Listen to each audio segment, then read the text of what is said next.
बिस्मिल्लाहिर्रहमानिर्रहीम। अस्सलाम वालेकुम नाज़रीन, उम्मीद है आप सब लोग खैर खैरियत से होंगे। आपको पता है कि मई का महीना शुरू हो चुका है और मई का महीना पाकिस्तान की तारीख में मार्का हक के नाम से जाना जाएगा और हर साल इसकी सेलिब्रेशन होगी। क्यों? क्योंकि पाकिस्तान ने इस महीने में भारत को ऐसे ठोका कि वो सारी ज़िंदगी याद रखेगा। और पाकिस्तान और भारत एक बड़ी जंग की तैयारियां कर रहे हैं। किस तरीके से असला खरीदा जा रहा है इस पर तो बात करेंगे ही, लेकिन आपको पता है कि एक तरफ मशरिक की तरफ हम भारत से डायरेक्ट लड़ रहे हैं, जबकि मगरिब की साइड पे भारत की प्रॉक्सी फितना और हिंदुस्तान से लड़ रहे हैं। और आपको पता है कि फितना और हिंदुस्तान के अंदर तालिबान सर्रे फहरिस्त हैं और अब पाकिस्तान ने इस फितने को भी तीन तरफ से घेर के ठोकने का प्लान बना लिया है। अब पाकिस्तान क्या करने जा रहा है, बहुत बड़े पैमाने पर इस हवाले से कार्रवाइयां प्लान की जा रही हैं, इस पर बात करेंगे और आपको बताएंगे कि इस वक्त जंग का आलम है और आप इसको हॉट वार तो नहीं कह सकते, ना ही आप इसको कोल्ड वार कह सकते,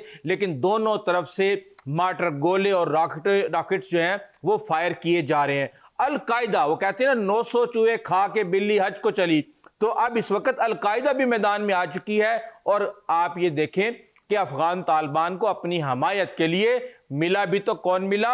अल कायदा। यानी कि अब इनके पास और कोई मंजन बेचने के लिए नहीं है, तो अब अल कायदा को मैदान में ले आए हैं। और अब अल कायदा पाकिस्तान के ऊपर बता रही है दुनिया को कि जनाब इस वक्त जो हकीकी इस्लामी रियासत है वो है अफगान तालिबान। अब मजे की बात यह है कि आप अफगान तालिबान की तारीख उठा के देख लें, आज की नहीं उठा के देख लें, आप दहाइयों की, आप सदियों की उठा के देख लें, इन्होंने हमेशा मजहब को बेचा है। बदकिस्मती यह है कि लोगों के बच्चों को मजहब के नाम पे खुद माल कमाने के लिए इन्होंने इस्तेमाल किया है। और अब यही वजह है कि इस वक्त दहशतगर्दों की सबसे बड़ी नर्सरी अफगानिस्तान के अंदर पल रही है। अब पूरी दुनिया के अंदर जाहिर सी बात है अलकायदा को तो कहीं पनाह मिल नहीं सकती, यहीं पे पनाह मिलनी है। और यहाँ पे आप ये देखते हैं कि पूरी दुनिया को ये बताते हैं कि हमारा अलकायदा से कोई ताल्लुक नहीं है, लेकिन जब ऐमन अल ज़वाहिरी मारे जाते हैं तो वो काबुल के अंदर मारे जाते हैं। और हमने ये देखा और ये खबरें हमारे पास मौजूद हैं कि टीटीपी को भी जो मुख्तलिफ ग्रुप हैं उनको इकट्ठा करने में अलकायदा का एक अहम किरदार था और इन्होंने ही आपस में मुसालियत करवाई। और ये ही अफगान तालिबान के साथ टीटीपी का इन्होंने जो भी मामलात करवाए हैं, ये एक अलग बात है कि सराजुद्दीन हक्कानी का अपने कुछ ताल्लुकात हैं गुल बहादुर ग्रुप के साथ और दीगर ग्रुपों के साथ। लेकिन इस वक्त सूरत हाल ये है कि अलकायदा ये कह रही है कि जनाब पाकिस्तान के खिलाफ बगावत करो। अजीब व गरीब किस्म की सूरत हाल आ रही है और इसमें यह भी कहा जा रहा है कि जनाब पाकिस्तान पर अमेरिका और इसराइल का हामी होने का उन्होंने इल्ज़ाम लगाया। आप ये बात बताएं मुझे कि इसराइल के ईरान पर हमला करने से एक दिन पहले मोदी इसराइल गए थे या पाकिस्तान से कोई वहां पे गया था? हम तो इसराइल को ठोक बजा के चैलेंज करते हैं और इसराइल को भी ये बड़े अच्छे तरीके से पता है और इस हवाले से ईरान को भी बड़े अच्छे तरीके से इसका पता है। तो अब बात यह है कि इनका मकसद ही ये है, इनका काम ही ये है कि एक गुनाह करें और उस गुनाह का जो सारे का सारा मलबा है वो उठा के अपने दुश्मन पर डाल दें। यही काम भारत करता है, यही उसकी प्रॉक्सी इस वक्त अफगानिस्तान के अंदर कर रही है। अब हमारे पास खबरें बहुत ज़्यादा आ रही हैं और खबरें ये आ रही हैं कि जनाब ड्यूरेंट लाइन जो है वो हसास हो गई है, वहाँ पे बहुत ज़्यादा मामलात ख़राब हो रहे हैं, उसको रीड्रा करने की कोशिश की जा रही है। अब इस तरह की जब बातें मेरे सामने आती हैं तो फिर मैं तो यही कह सकता हूँ कि क्या पिद्दी और क्या पिद्दी का शोरबा। हाँ, ये ज़रूर हो रहा है कि बन्नू के अंदर अटैक किए जा रहे हैं, आम शहरियों को मारने की कोशिश की जा रही है। इसके साथ ही खैबर पख्तूनख्वा भी एक्टिव हो गई है हुकूमत और कभी जिरगे की बात की जा रही है, कभी 26 अरब रुपए का बजट मुख्तस किया जा रहा है, कभी असम्बली का खसूसी इजलास बुलाने की बात की जा रही है, लेकिन ग्राउंड के ऊपर इस वक्त अभी कोई अमली इक़दाम हमें नज़र नहीं आ रहा। अब हम ये देख रहे हैं कि जनूबी वज़ीरिस्तान के इलाके अंगूर अड्डा के अंदर आम शहरियों को बड़े बुज़दिलाना तरीके से निशाना बनाया गया। इस हवाले से डिप्टी कमिश्नर जनूबी वज़ीरिस्तान लोयर ने भी कुछ एदाद शुमार दिए हैं, 9 लोगों के नाम दिए हैं जिनमें 3 औरतें और 6 बच्चे भी शामिल हैं, उनकी जानें गई हैं। तो आप अंदाज़ा लगा सकते हैं कि इस वक्त ये किस तरीके से आम शहरियों को निशाना बना रहे हैं, मकानात को नुकसान पहुंचा रहे हैं और इस तरह की चीज़ें की जा रही हैं।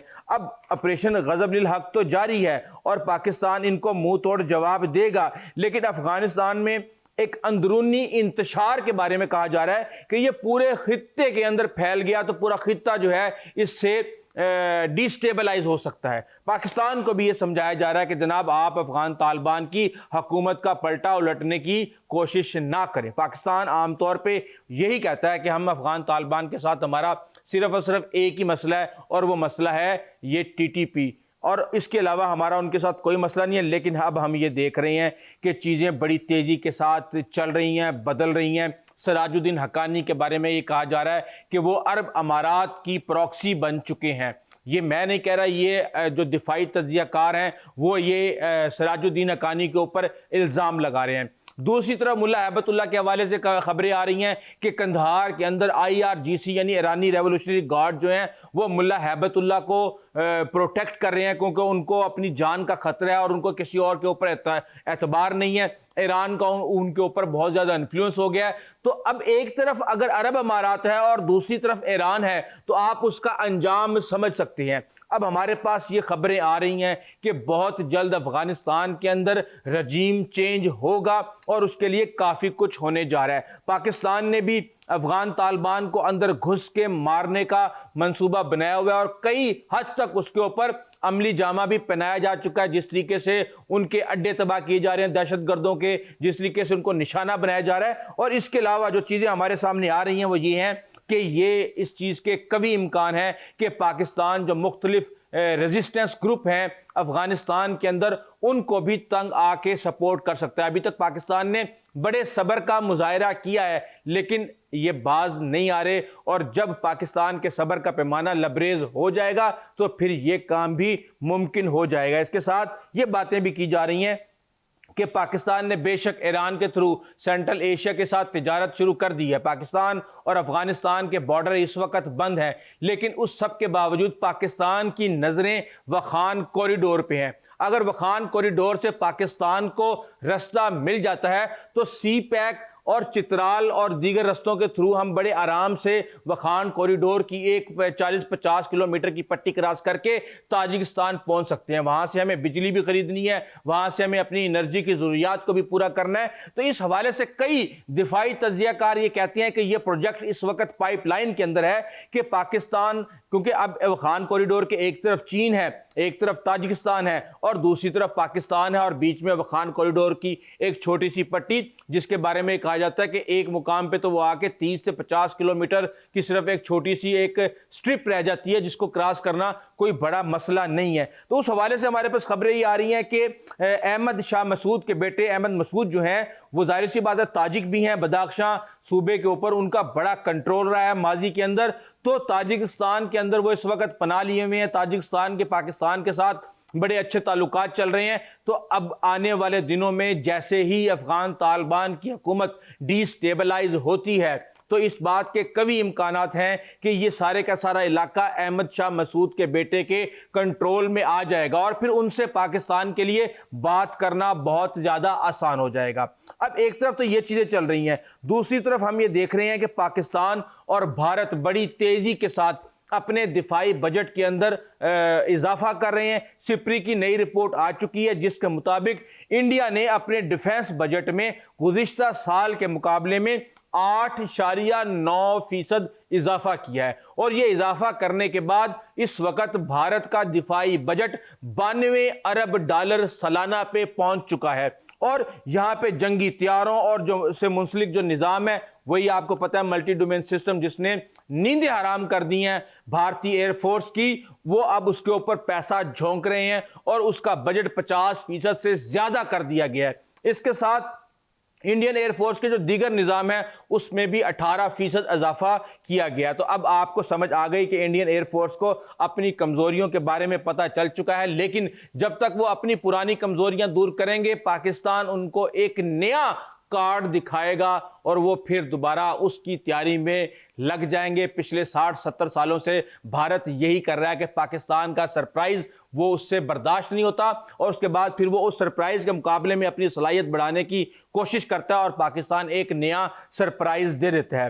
اب آپ یہ بتائیں کہ بھارت جس کا رقبہ 32 لاکھ ایکڑ کے قریب ہے، مربع کلومیٹر کے قریب ہے، پاکستان کا 7,96,096، تو اب آپ اندازہ لگا سکتے ہیں کہ پاکستان کا इस वक्त $18 बिलियन के रिजर्वायर्स हैं, तो उनके $500 बिलियन से ज़्यादा के रिजर्वायर्स हैं। उनकी मईशत कहा जाता है दुनिया की 5वीं बड़ी मईशत, और पता नहीं क्या क्या बातें करते हैं, लेकिन जब उनको जूते पड़ते हैं तो पूरी दुनिया के अंदर जग हसाई ना सिर्फ होती, बल्कि ट्रंप भी चीख चीख के बताते हैं कि किस तरह 8 त्यारे पाकिस्तान ने तबाह किए। अब पाकिस्तान का बजट जो है वो 11% जो है वो बढ़ाया गया है, और उसमें $11.9 बिलियन का बजट अब हो चुका है, और उसके बावजूद भी ये 31वें नंबर पर आता है। यानी 31वें नंबर के बजट वाला जो फौज है वो 5वें नंबर पर बजट रखने वाली फौज की जब धुलाई करता है तो मजा आ जाता है। और इस हवाले से हम ये देख रहे हैं कि इस वक्त पूरी दुनिया का दिफाई बजट बड़ी तेजी के साथ